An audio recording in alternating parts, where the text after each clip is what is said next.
Welcome to TCCR's series of video seminars. We'll be focusing today on parental conflict and the effects that this has on children's development.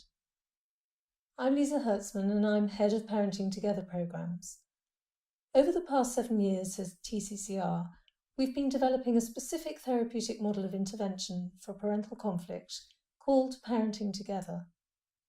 This intervention is designed to help parents in entrenched conflict over their children by addressing their ongoing relationship disputes, and in this way to mitigate the harmful effects of the parents' conflicts on their children's development. And I'm delighted that we have with us here today Professor Gordon Harold. Gordon holds the Andrew and Virginia Rudd Chair of Psychology at the University of Sussex here in the UK.